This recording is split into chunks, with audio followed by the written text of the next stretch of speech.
Welcome everyone to a new episode of Thursday Thyroid Talks. I'm your host, Coach Sarah Joy, and I am so excited for my very special live guest today. And I'm going to give it a second for everyone to get notified. I don't know what's going on with Instagram, but I've been having a lot of problems with it today. So hopefully, hopefully we don't have any issues. Hi, everyone. Thanks for being here. So you guys, today's episode of Thursday Thyroid Talks is going to be all about herpes, gut, and thyroid issues with a very special guest. So I'm just waiting for him. Hi, how's everyone doing today? Where are you at on this beautiful planet? Drop it in the comment box below. Let me know. There he is. Hello. Let's see. I'm accepting your request now. For being here. Let's see. Hope it works. I've been having a lot of issues with Instagram today, you guys. Hey. Yay! Hi, It worked. Sarah. Hi. How are you? I'm good. Awesome. Good to see you. Yeah, you too. Okay, so I actually wanted to open up our interview with a story. Okay. Do you mind? No, not at all. That's awesome. I love stories. So, Good. yes. So you've been indirectly in my life for the past 2 years, but you didn't know it. Awesome. So I love this story, by the way, already. Good. Yeah. So it was a couple of years ago. One of my friends is a vitamin department manager at a health food store in San Diego. Mm-hmm. And one of her customers is a microbiomes lab rep. And he was telling her all about the testing, just how incredible everything was. And she called me and she's like, Sarah, you're not going to believe what I just was told. So I'm like, I was totally blown away too. So I Googled you. Mm-hmm. I Googled microbiome labs, and it was like a no-brainer at that moment for me. I was like, I have to be a part of this. Like, this is incredible. So I went onto this site. I set up my account, and I created a new program called the Gut and Thyroid Restoration Program. I have the Vaginal Restoration Program, and I've been using your testing, using the BiomeFX testing for the past 2 years, and it's been absolutely a game changer, a life changer, not only for me, but for so many women as well. Well, So thank you so much. I mean, that's exactly the kind of thing that motivates me to keep working on this and doing the research and connecting the dots and creating the innovation. So thank you so much for making it available to people. That's all the work I do is meaningless unless it's people like you that's figuring it out, finding it, and then making it accessible to people. So that's awesome. I'm glad we've been partners for the last couple of years. That's awesome. I love it. And you didn't even know it. So I know it now. I study your work. I follow you. And for everyone, thank you everyone for being here. So this is the BiomeFX Vaginal Restoration Kit and the Gut Restoration Kit. Awesome. So we will go into these. And I sometimes tell my clients, I'm like, honestly, I think you should be awarded the Nobel Peace Prize for the work you do, because you really are everything these tests, the consults, the reps, the products, everything you've created is literally saving lives. Thank you so much.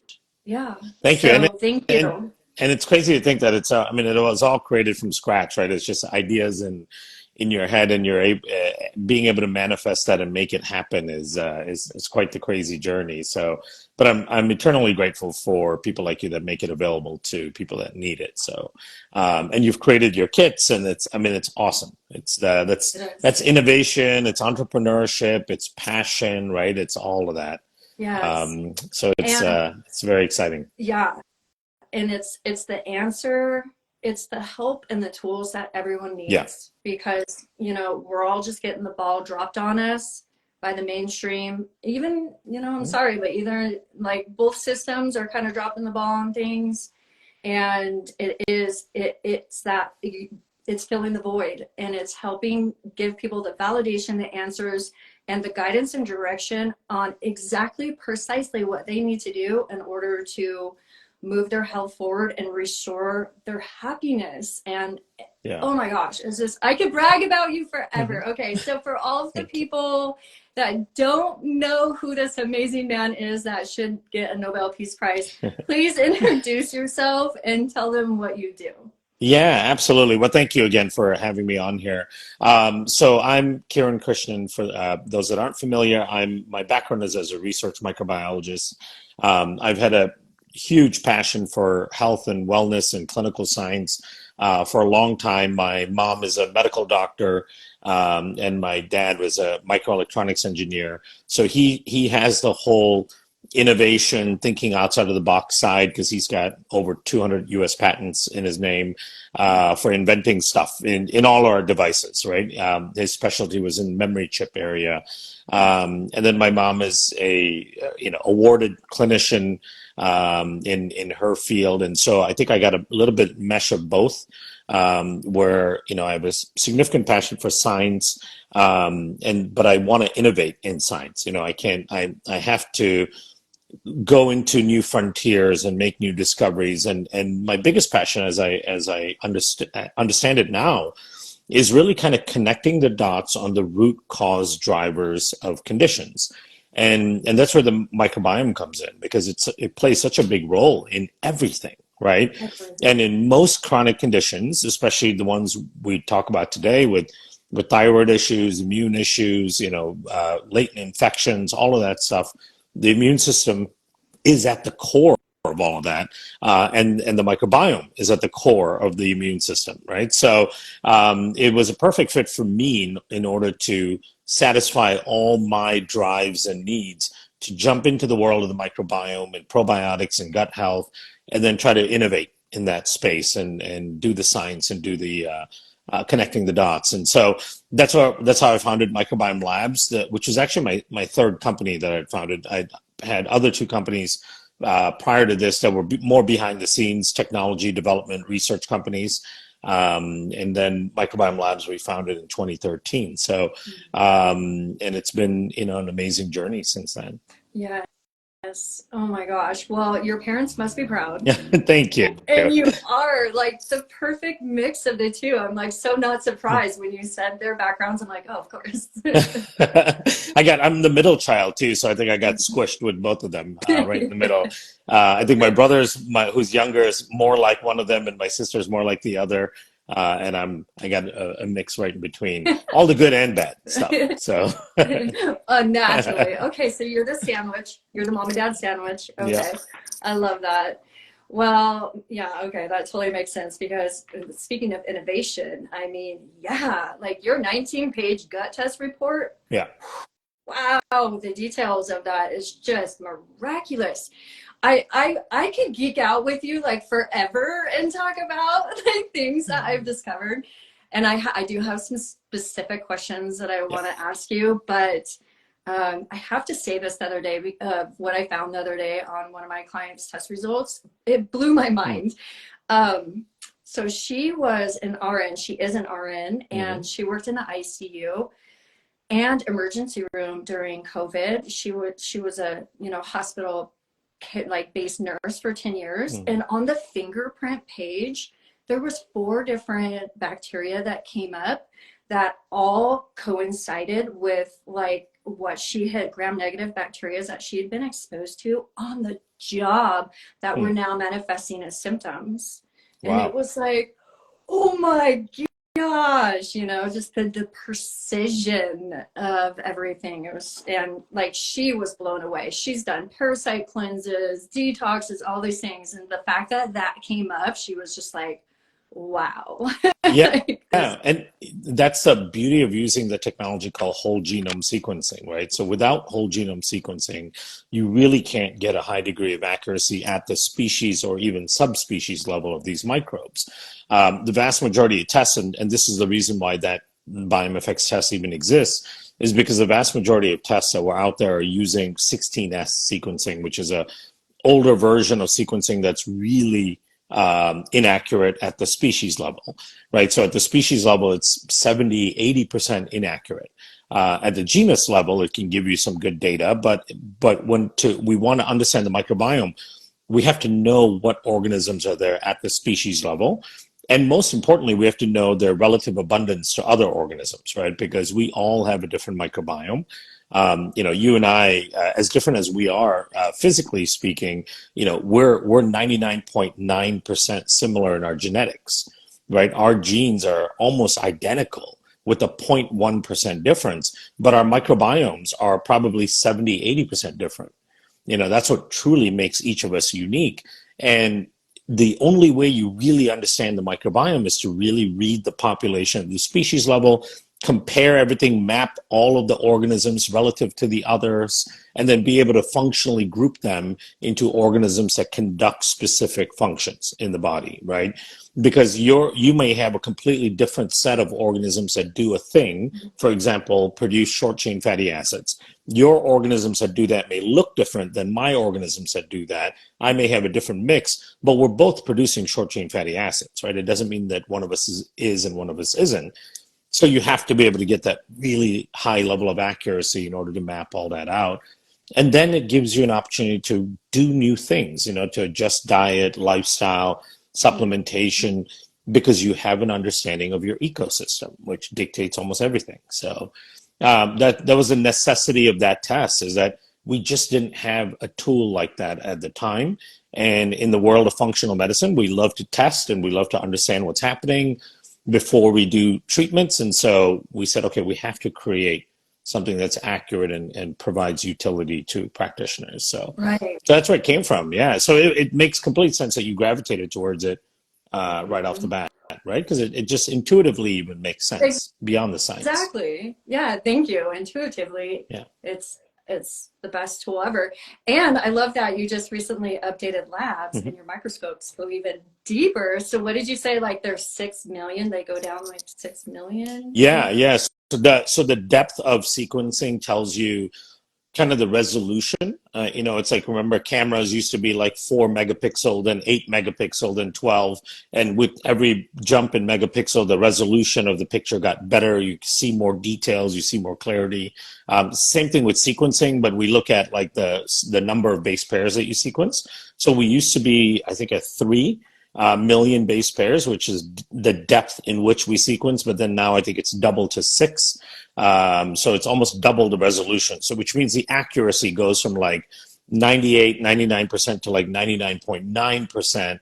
And then it also allows us to separate better organisms that are very close together genetically, right? So that you can really tell the difference, because it's not at all uncommon for two organisms of the same genus and species to function completely differently because of one gene. Wow. Right? Just one gene completely changes what they do in the system.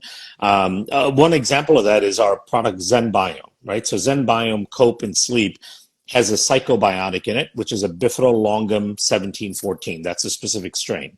Now, there's lots of Bifidolongums out there in the world. This strain is unique in that it has one additional gene that most of the Bifidolongums don't have. And that gene, that single gene, is what affects or provides all of the effects that this organism does, right? So the reduction of anxiety, the improvement of mood, the reduction of neuroinflammation, changing of brainwave functions, improvement of sleep dramatically. All of these amazing things are because of one gene. And you take another Bifidolongum, which is the same genus and species, that doesn't have that gene, and it doesn't do any of those things, right? So microbes are very important to understand very accurately which exact species and subspecies you're talking about, because it affects how they function. Oh my gosh, that's so cool. And you guys, because of the precision of the instruments they use, because of the precision of everything, the test results I get back on my clients are mind blowing. Okay. And I'm able to create with the specialist that he provides. I have consults with his specialist at his lab, and we go through these test results line by line, graph by graph, and we create individualized protocols per client for what their body exactly precisely needs in order to recover their health. And oh my gosh, the results my clients get have been mind-blowing. I mean, people are dropping weight like this. They're instantly sleeping better. Their energy goes up. Oh my, it's just, I could just go off. Okay. So Well, and first, let me mention something about yeah, that, because they're coming to you, your clients are coming to you for a specific problem that they have yeah. now. And given that those problems are typically driven by a dysfunctional microbiome, Mm-hmm. what is likely to happen if they don't address it now is that not only will they have the current problems that they have, they will probably manifest other problems down the road as well. And this is why the majority of adult Americans have multiple chronic diseases, right? Because they have the same universal driver. So for thyroid dysfunction, for example, which is probably what you see a lot, right? You've got Mm-hmm. people with a dysbiotic gut. So they've got a dysfunctional gut and they have a leaky gut. They have high inflammation. So they're not converting their T4 to T3 effectively. They probably have some degree of thyroiditis, or if not full-blown Hashimoto's or Graves, right? Yeah. And that's driven by a dysfunctional microbiome. They have estrogen dominance, and we know that estrogen dominance also drives thyroiditis and negates conversion of T4 to T3. Estrogen can even interfere with thyroid binding to the receptor site. It increases something called thyroid binding globulin, right? All of those things interfere with thyroid function, and it all stems from the gut microbiome. Now, the crazy thing is the same dysfunction in the microbiome that creates all of these problems with the thyroid is the same issue that drives diabetes, that drives anxiety, that drives depression, reflux disease, SIBO, all of these other conditions, skin issues like eczema, psoriasis, and so on. And so even if they're not experiencing those problems now, there's a likelihood that they may develop those other problems down the road. So when you adjust their lifestyle and you give them a kind of a custom therapeutic based on their microbiome and the kits that you've created and so on, not only are you helping them with the existing problem, but you are absolutely reducing their risk for problems down the road of things that they're not I even never thought experiencing about it yet, that way. right?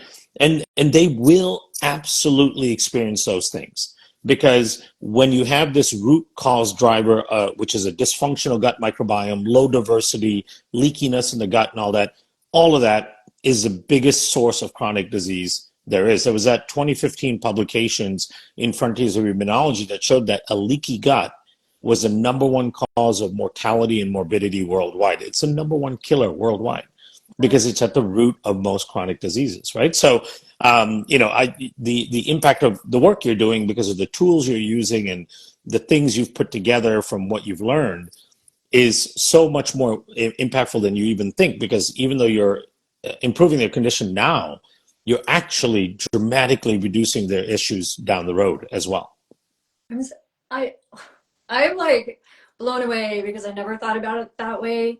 And I always educate everyone of like, this is generational. This is generational changes, you guys. This Hmm. is transformation at its finest. It helps.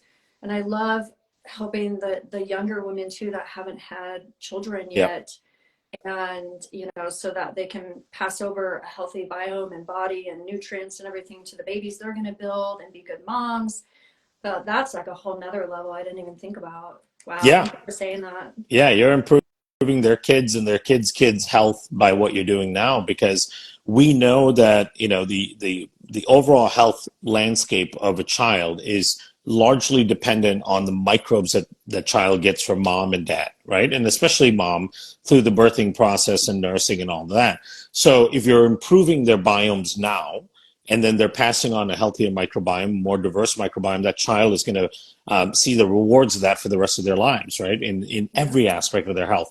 There's even transgenerational impact of fertility. So this is a crazy thing when you think about it. When you think about leaky gut, right? So if a woman is pregnant and she's developing a female fetus with female reproductive organs, if her gut is leaky, and that leak, the chronic low grade inflammation from mom's leaky gut can actually damage the reproductive organ development of the fetus, which then screws up her ability to be reproductively capable down the road. So leaky gut has a transgenerational impact on fertility in women and to a certain degree in men as well, right? So if you're working with somebody that's trying to get pregnant, and of course thyroid and other hormone things are interfering with that, and then you improve their gut, you're actually improving the fertility of their baby if it happens to be a female baby, right? It's mind-boggling when you think about the impact there. Holy freaking Right?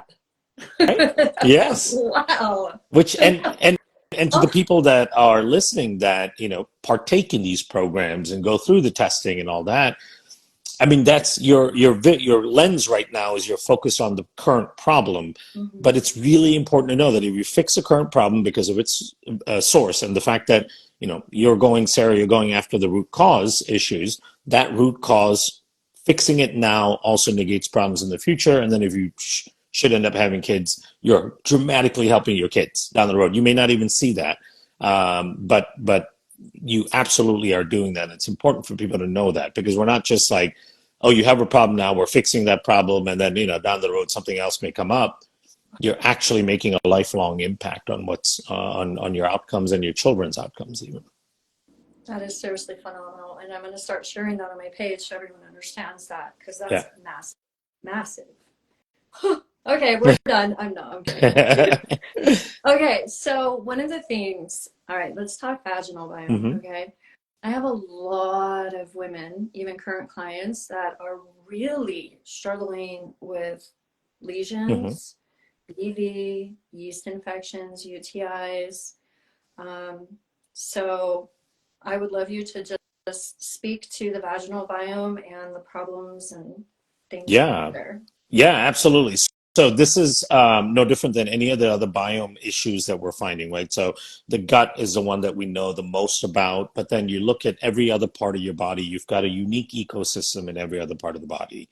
One of the things I've been working on recently is the skin biome and the issue of leaky skin. And then, of course, the vaginal biome is the same thing. It is its own unique ecosystem. And the moment you do things that disrupt that ecology, you're going to disrupt the function of that organ, right? So one of the things that's important to note about the human body is our different organ systems and parts of our body function the way they do because in part of the ecosystem that exists on them. The moment the ecosystem changes, the organ, even though the organ looks the same and has all its part, will actually cease to function the way it's supposed to, right? So the example of that in the gut that most people know about is like, take the small intestine, right? The small intestine has a very unique ecosystem. It tends to be very low in microbial levels. It tends to have mostly gram-positive bacteria. Now, if all of a sudden you get a high amount of microbes in there and you shift from gram-positive to gram-negative, it completely changes how the small intestine works. And now you have issues like SIBO and SIFO and reflux and all of these other conditions, even though the small bowel outside of the organisms looks exactly the same, right? The organ hasn't changed. It's the ecosystem that has changed that affects the function of the organ. And that's absolutely the same for the vaginal microbiome. Now, what's unique about the vaginal microbiome compared to every other biome on the body is that's one of the few places that you don't want diversity. In fact, most healthy vaginal canals have one bacteria that predominates the entire population, right? Which is really unique. Almost nowhere else in the body do you see it where one microbe predominates the ecosystem, right? In the gut, you actually want diversity. You want lots of different microbes. On the skin, depending on the skin, like on the face and the neck and the sebaceous, the oily areas, you don't want too many microbes. You don't want a lot of diversity. But areas like dry areas, like your arms or your legs or your back, you do want some degree of diversity as well. But your vaginal microbiome, a healthy vaginal microbiome, is predominated by one species of lactobacilli. And there are about 3 or 4 lactobacilli that can be present in certain women. So Crispactus, Gesari, as an example, right? Those are some of the ones that are predominant in certain women. Now, here's what's unique about the vaginal canal in itself. The pH tends to be low, so it's an acidic environment, right? Ideally, it should be in the 4, 4.5 or below. There's a mucosal lining, of course, which we all are familiar with in the vaginal canal. and in that mucosal lining lives the lactobacilli. Now, anytime we do something to disrupt that area, we're going to change the ecosystem. And when we change the ecosystem, it makes you completely susceptible to BV, yeast infections, UTIs, and infertility. The microbiome of the vaginal canal dictates your rate of fertility as well. Here's what's unique about the vaginal canal. It's also in very close proximity to the anal canal, which has lots of different microbes that you don't want in the vagina, right? Hence, every girl, I think, has been taught at some point not to wipe back to front, right? So that's the basic premise. And one of the reasons for that is because you're going to move the wrong microbes into the wrong place. Now, nonetheless, there's still lots of other microbes in that whole region, in the perineum and all of that stuff that could make its way into the vaginal canal and cause a problem. Now, but the key is that the pH of the vaginal canal is low. Most of those microbes that live in the distal part of the colon, which comes out through stool and so on, and on the skin, in that area, in the perineum and the area surrounding the vaginal canal, most of those organisms don't like a low pH. So if they do make their way in to the vaginal canal, the pH itself will kill them off, and the lactobacilli that predominate are like, no problem, because they love their low pH and they'll maintain that low pH. So now, anytime you screw up the pH, you're going to start increasing the susceptibility of these other organisms getting in there and creating the problem. So what are some of the things that we do to screw up the pH, right? Number one, we're sitting for prolonged amounts of time in chlorine baths and hot tubs and things like that, right? So we do that a good amount. So you're getting chlorinated water in there, and chlorinated water is going to have a higher pH. And so you could be screwing up the pH in that area. Using lubricants. Most personal lubricants destroy the vaginal microbiome, right? Most of them.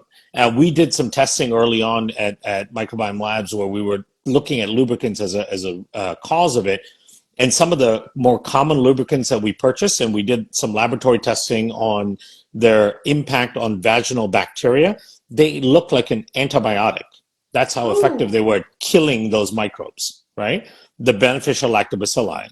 So we're using personal lubricants, that's killing the vaginal microbiome. You go to the OB, and the gel that the OB uses to lubricate either their fingers or the speculum and so on, that gel, the studies out of, I think, University of Massachusetts on our first microbiome keynotes was presented by Jacques, I can't remember his last name, but he's a researcher in the vaginal microbiome. He has 300 published papers on it.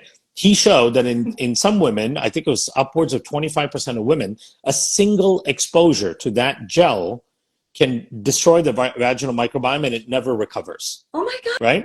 Gosh, that's what they use on us all the time, even when we're pregnant. Yep. So the first, so, you know, I can't remember when the first time is you go to a gynecologist, but maybe when you're 18 or something is the first time you actually have it. Depends. It depends on the problems that are occurring. Right.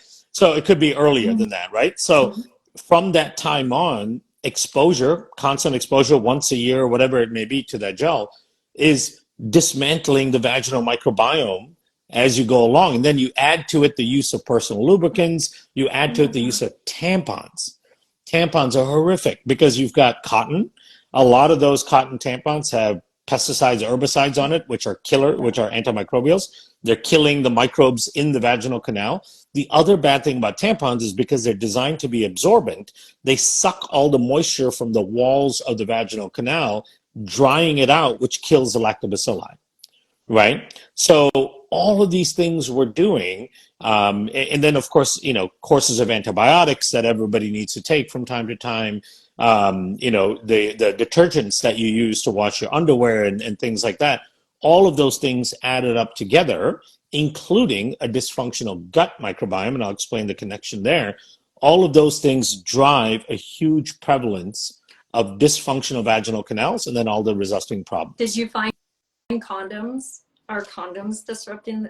They are. I mean, if you think about, so there's a percentage of women that will have some degree of sensitivity just to latex alone, right? So just the presence of latex, even if you don't have a full-born like anaphylactic reaction, in the vaginal canal, you could be driving inflammation because of the reactivity to latex and the proteins in latex, which means that you increase inflammation in the walls of the vaginal canal. That inflammation will disrupt the microbiome in the walls of the vaginal canal. On top of that, spermicides, right, that are found on the condom itself. As far as I know, they've never been tested on the vaginal microbiome. Right, that's not part of the approval process to get those approved. And of course, when they were developed, we didn't even know that the vagina had a microbiome. And so almost all of these kind of chemistries will have a disruptive effect on the vaginal microbiome. And then, I mean, women used to use, vinegar and douche and all those things, which fortunately the use of that, I think, has gone down quite a bit. But those things also disrupt the pH of the vaginal microbiome. And so then when the pH gets disrupted, everything goes out of whack.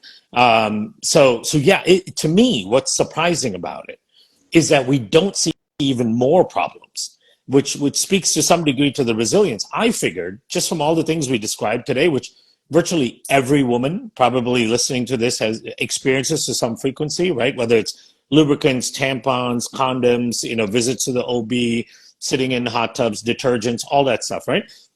2 or 3 of those are something that's probably relatively frequent in your life.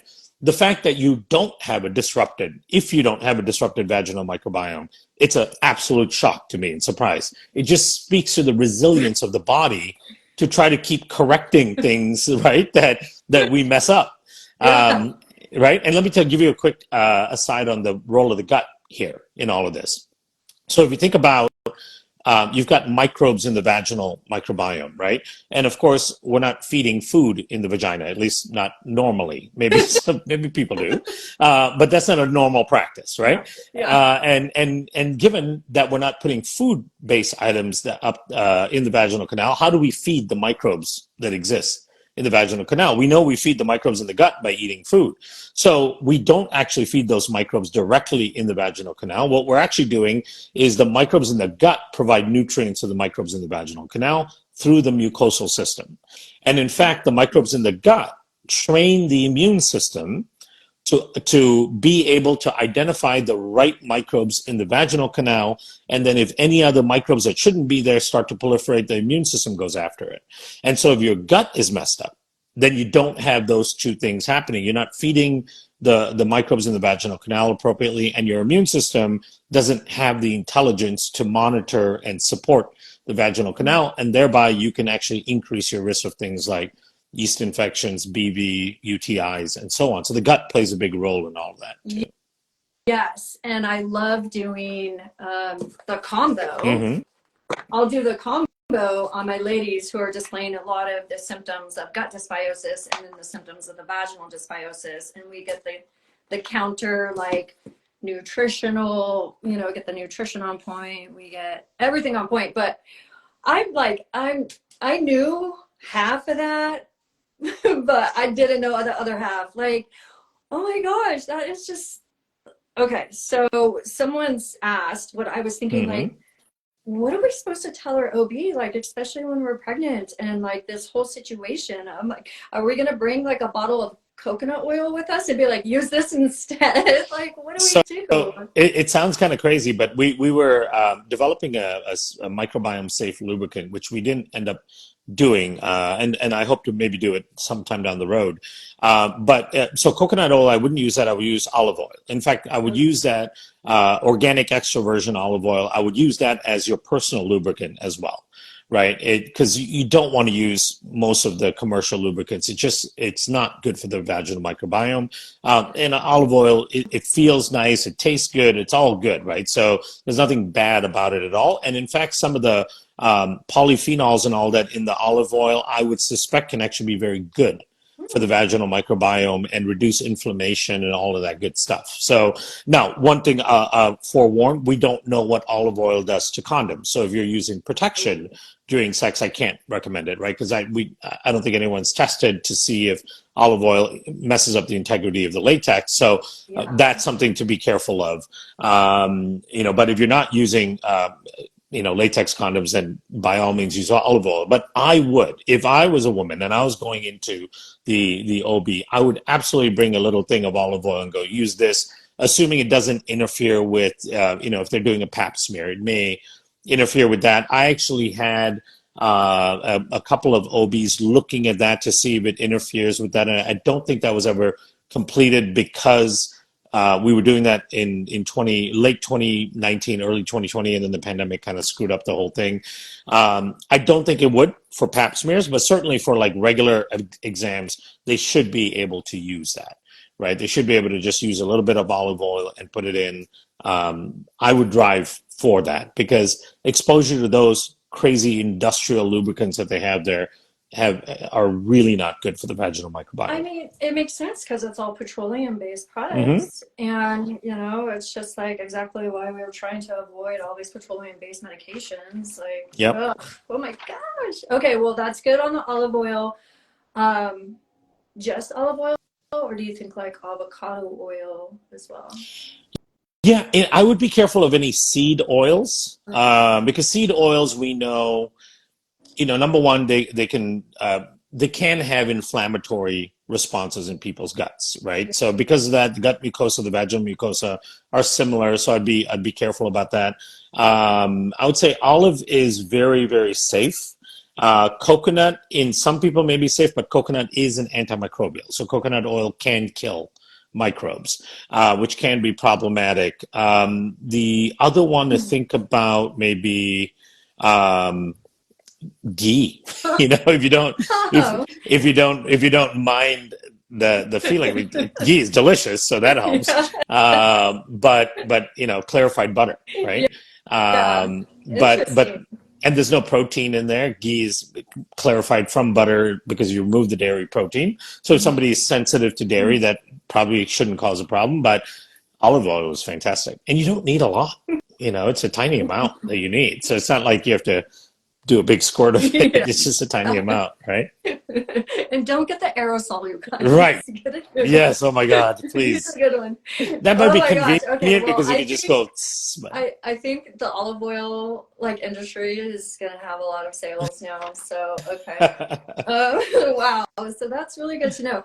And I wanted everyone to know because he talked a lot about the pH. Like the pH is super important, and it's really easy to test your pH. You literally just buy strips on Amazon for like $7. Yep. Okay, and you urinate on it a little bit, and it'll tell you your pH. And please develop that lube. Okay. Yeah. Yeah. Like We need to do it. I'm gonna DM you and be like, "Are you on it?" Let's do it. Like, we need it. Okay. And sell it to every OB as well. Okay, so you talked a lot about the vaginal biome, which I love that you touched on the fact that infertility is can be a big thing if the vaginal biome is off. Like I want to just echo that a little bit because a lot of women also talk to me about miscarriages, infertility. You can just work on repairing the vaginal biome and getting the good bacteria really buff and rebuilt and strong. If you're having infertility issues, and that can really, I would imagine that it could even keep someone out of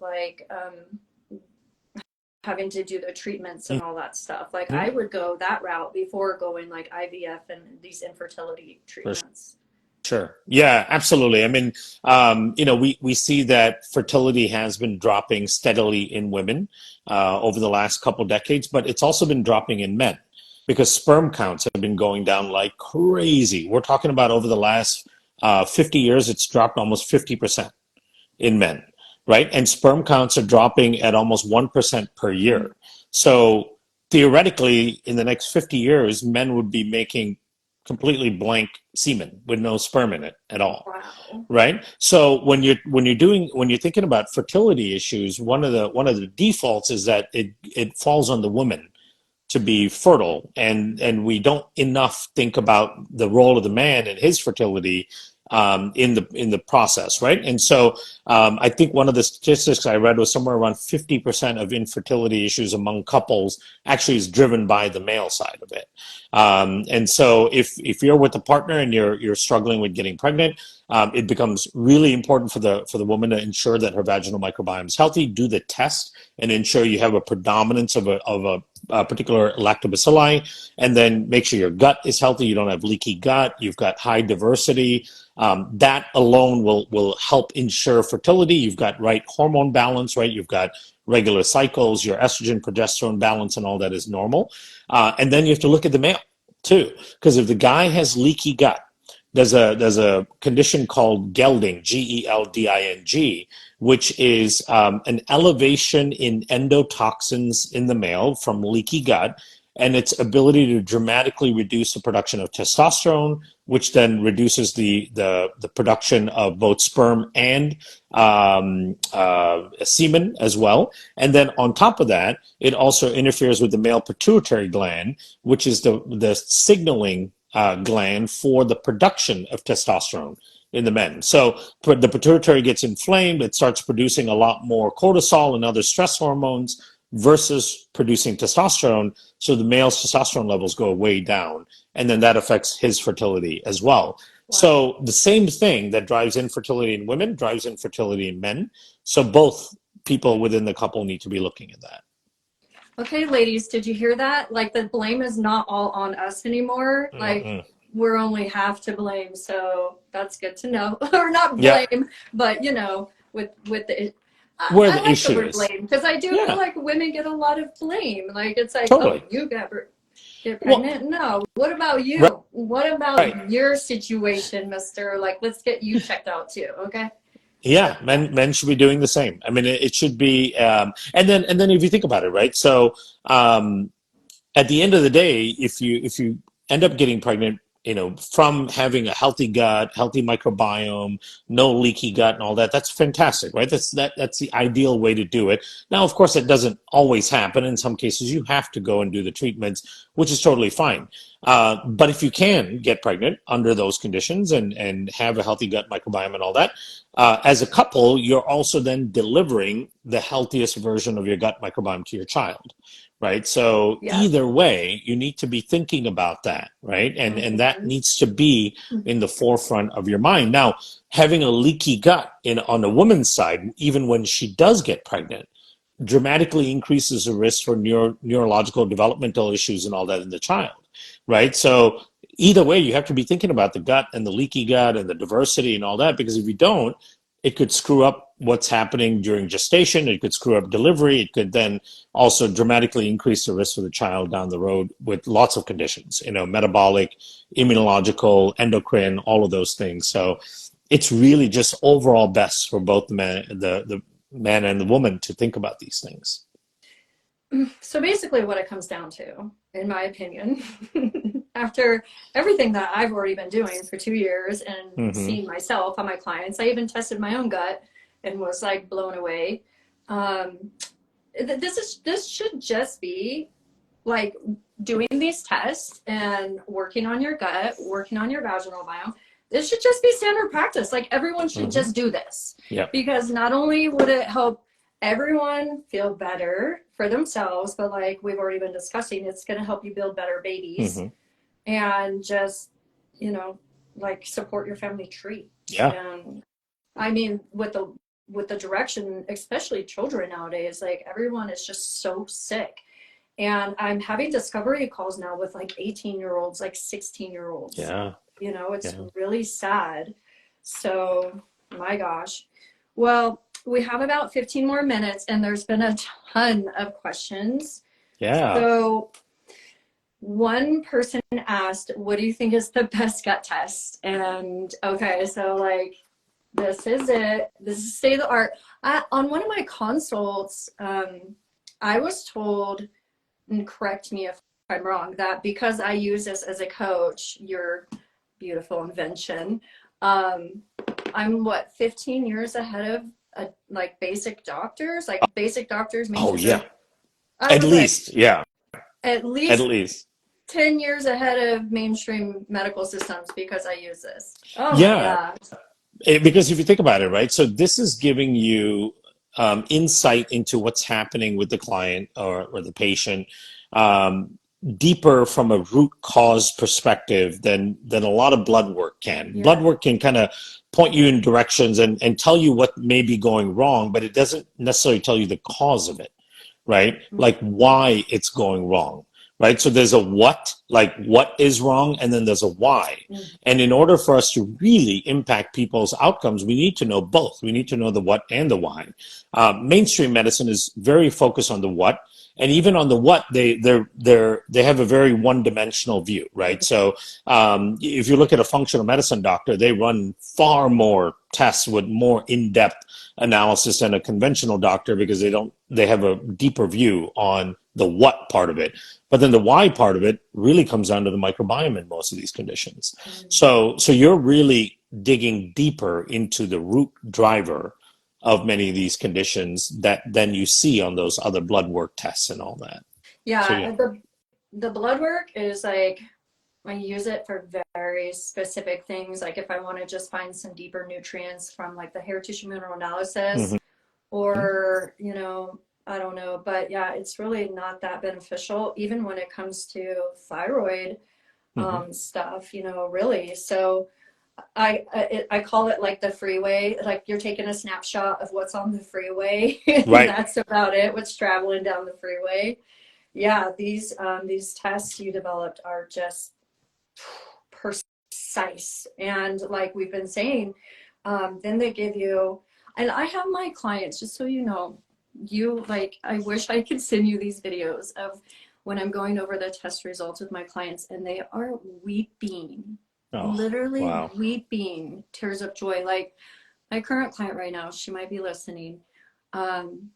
She just like kind of had to like given up on the idea of being able to have like a partner or children. And, you know, we're working on her gut and vaginal health right now.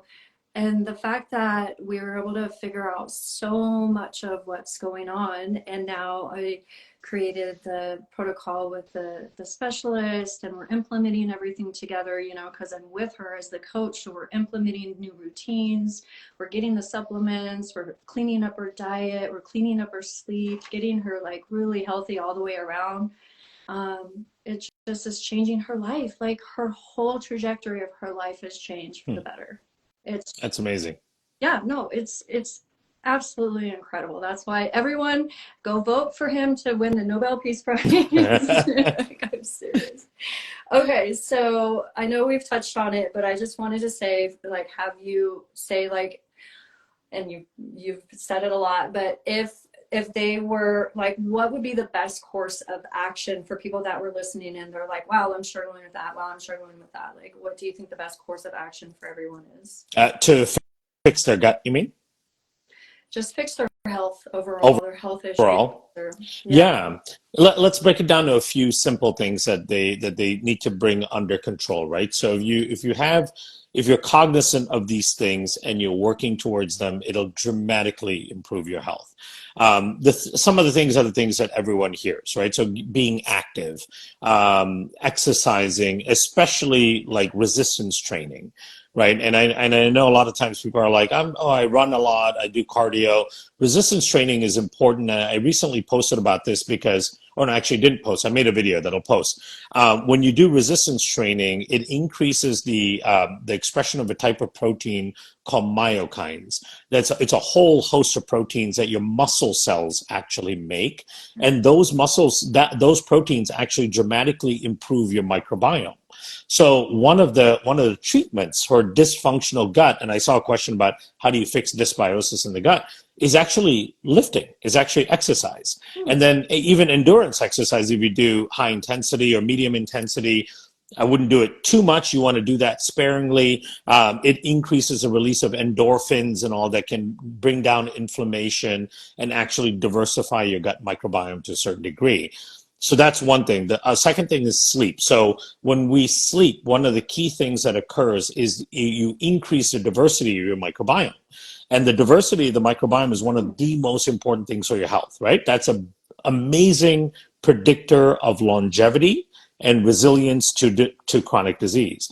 And so when you're sleeping, what happens is there's a whole group of microbes that get active because you're not actively eating food and metabolizing things. They go to work. I call them the housekeeping microbes. They go to work and they start turning on genes that clean up your cells and clean up your mitochondria and fix a lot of systems in the body, right? They fix your brain, for example. They start releasing a compound called BDNF, brain-derived neurotropic factor, which fixes all the inflammatory damage that happened to your brain that day so that you can wake up the next day with the same brain you started off with, right? And so all of these important things happen when you sleep, but you have to sleep adequate amounts. You know, it's a little bit different for different people. So you want to do some sleep tracking and some sleep cycling. I, of course, wear the Oura ring to track my sleep. But I find for me, if I'm getting around 7 hours, I'm doing really well, right? And that seems to be enough for me. Some people may need more, some less.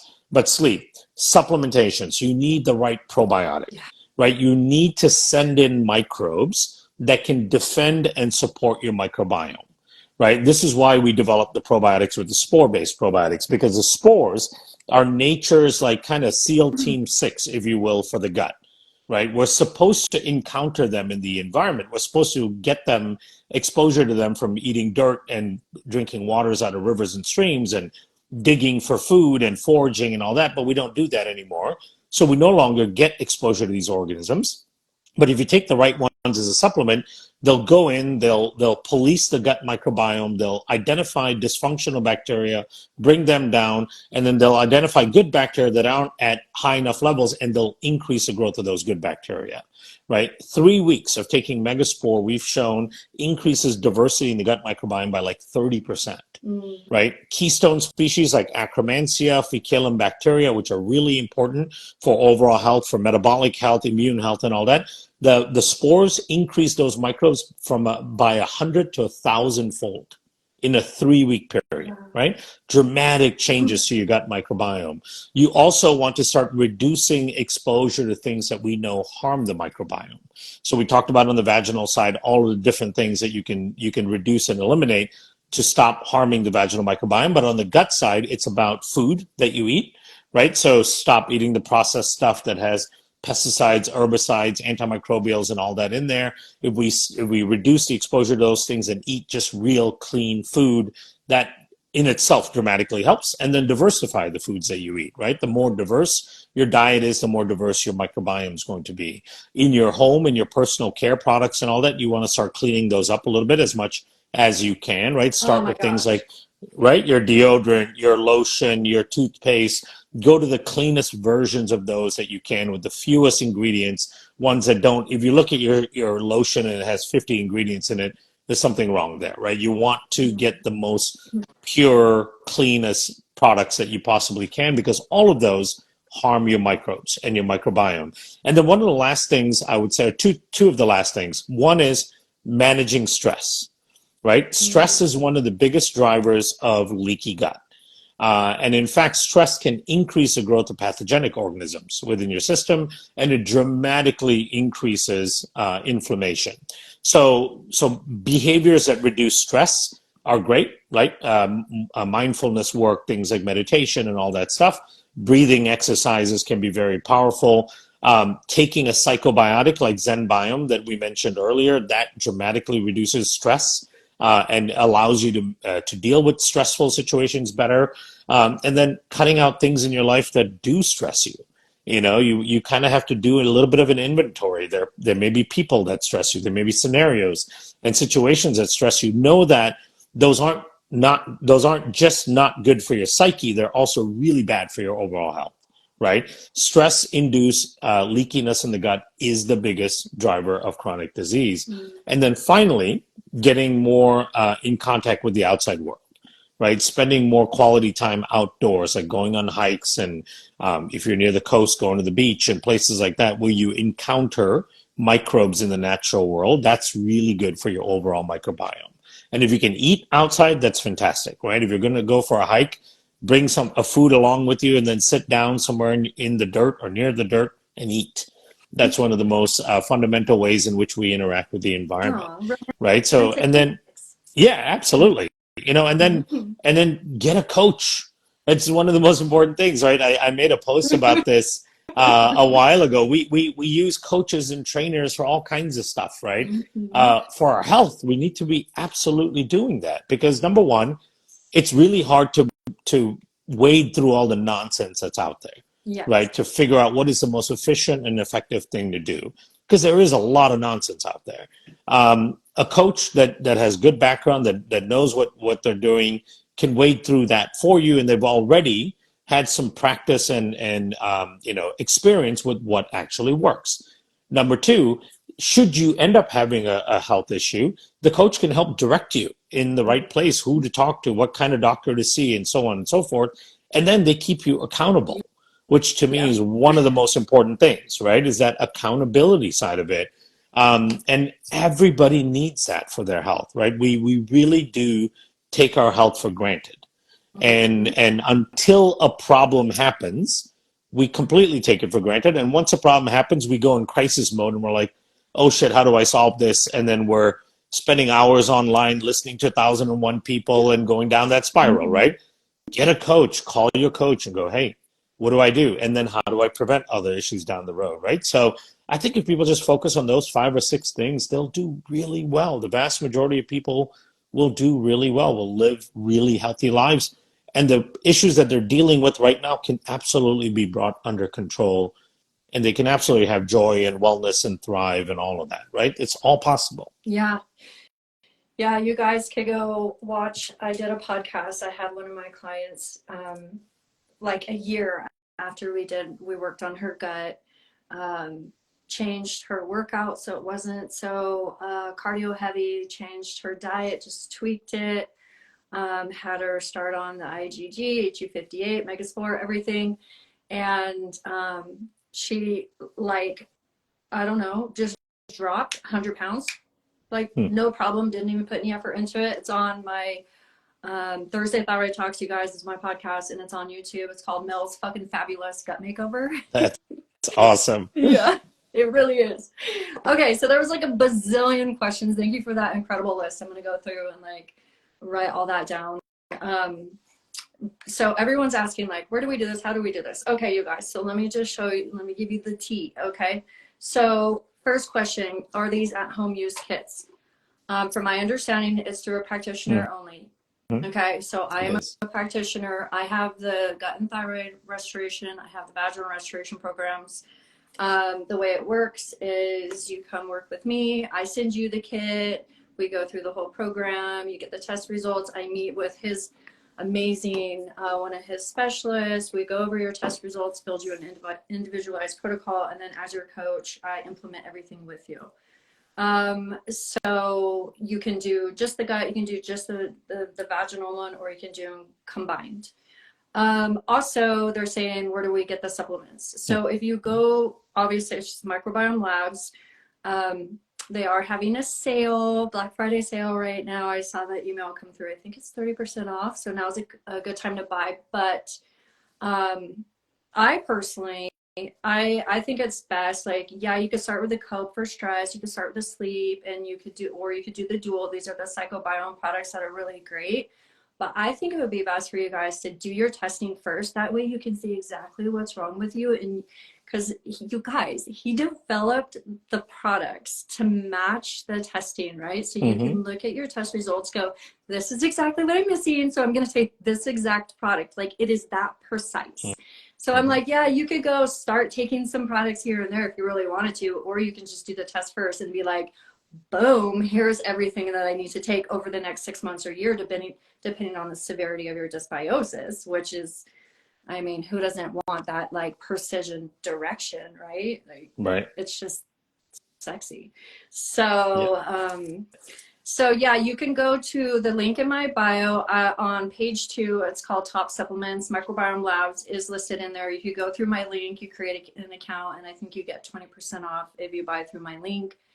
Um, so those are your options to start working with this man's crazy good inventions and be able to get your health back on track. So is there any like cool I know in the past you used to have like consistent, I know you're doing all kinds of conventions and Mm, workshops. And I think my mm. mom even just watched something you were on like last year. But do you have like Awesome. your own podcast or something you're always doing that they could I, like I follow I you? don't do no I do a lot of podcast recording, probably like 150 a year, but that's always on other people's podcasts. I'm a guest on Mhm. there, but I do post a lot of those on my Instagram. So if people want to follow different talks and lectures and all that, I try to post as much as I can on my Instagram, and then on the little channels that you have on your Instagram, there's all these different icons where you could click on different podcasts and so on, and here. And then if you go to YouTube, actually, and you put my name in almost any health condition, like let's say you put my name in autoimmune disease, you'll find some sort of talk or something on there that I've done that people have very kindly uploaded Oh, for me. So speaking of yeah, YouTube, you have the Biome FX YouTube. yes, Yeah. yeah, So you hmm guys could actually, there's a lot of educational videos, and this is how it's spelled on yeah, YouTube. Um, yeah, there's great things on there. I actually send my clients there if they start working with me. So if they want like to just learn more about the testing they're going to be doing, so you could go check that out too, you guys. yeah. But all right, well, I could seriously like have so much fun with you. I love like geeking out on all of these things, and I think I've like fangirled on you enough today. So I'll let you Oh, go. thank you so much. Well, it sounds like we'll have to do a part two to knock out more topics and all that. So Sounds let me good. know whenever you want to. We'll do a part two. Sounds good. Well, thank you. Thank you Yeah, guys. Thanks for all your thank you. question. I'll talk to you soon. Thanks. Bye. Bye, Sarah.